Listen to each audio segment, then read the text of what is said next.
We've had many people come on the show and say treason. They say Comey committed treason because he called Trump a Russian. That's not treason.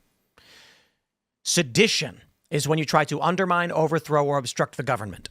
So what we saw with Trump being falsely charged and the Russiagate conspiracies and the false impeachments, that's seditious conspiracy. Individuals of this country seeking to undermine this country's government. Treason is defined as this.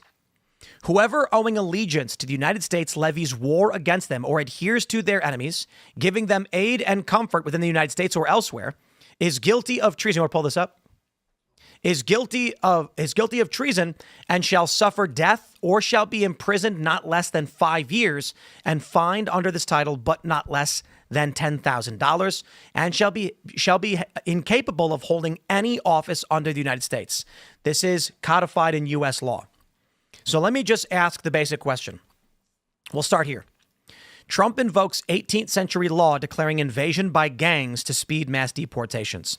Trump invoked the Alien Enemies Act of 1798, a sweeping wartime authority that allows the president broader leeway on policy and executive action to speed up mass deportations of people, potentially pushing his promised crackdown. This is from March 15th. Trump has federalized the National Guard in California because of riots, and he sent in the Marines to protect federal buildings as they were conducting immigration raids in L.A. Recently, the Trump administration raided several marijuana farms. Let me pull this one up. This is very important. Minors, pot farms. I bet pot farm probably won't do it, but here we go from the BBC. Hey, the BBC is a source, right? Okay. Liberals are going to say it doesn't count. Minors among suspected illegal immigrants detained after clash at California farm. What kind of farm was it? It's a marijuana farm. You see, they keep omitting that. Now hold on. Let me just ask the panel a basic question.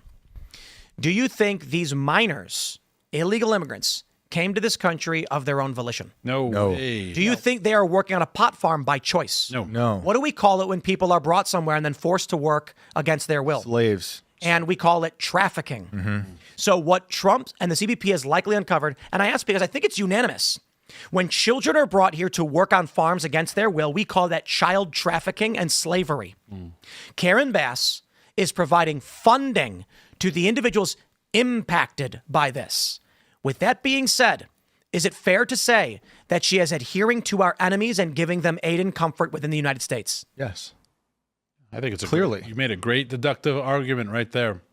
So I'm not going to look, when people hear the word treason, they imagine we've had these stories recently where like someone in the Air Force went to Russia and gave them classified documents or something.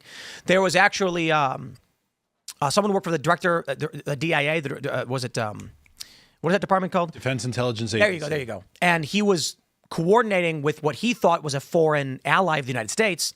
And he was providing them with classified information in exchange for potential citizenship, but they were not an enemy of the United States. So I don't think they even charged him with espionage. In this instance, we have a very interesting circumstance. I'm not going to pretend like this is somebody selling nuclear secrets to Russia, which is like the epitome of treason, or during a war going and joining, let's say right now, they went and started aiding and abetting ISIS or like ISIS-K, whatever it's called, and Hamas and Iran. That would be like, oh, wow, they're waging war against us, having war against us. I would say Karen Bass has put her foot just slightly over the line of where it would be legally defined as treason because Donald Trump has already said these narco gangs and cartels are invading our country, many at the behest of foreign adversaries, and we have to deport them. We know, or I should say it is reasonable to conclude, at least Tren de Aragua, that makes a lot of sense, that Venezuela released prisoners from their prisons and sent them out saying, go disrupt other places, go to the United States, why don't you? That's Trump's argument. Right now you have this scenario. Regardless of what you think of Trump, the federal government has asserted there is an invasion on the southern border.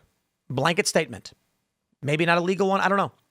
There is a alien enemy invasion under the 1798 Alien Enemies Act that, yes, Tren de Aragua is an invasive force.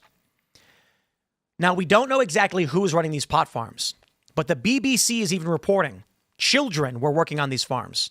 I think it's fair to say these people who are not Americans are an enemy of this country because I don't think anyone in this country is going to argue that it's lawful to have child slaves.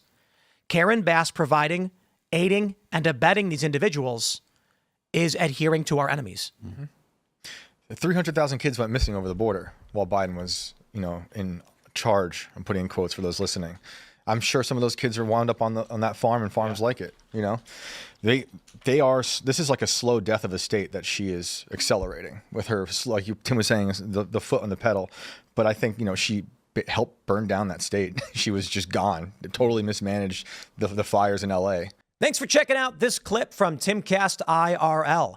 Make sure to watch the show live Monday through Friday at 8 p.m. Subscribe to this channel, and we will see you all there.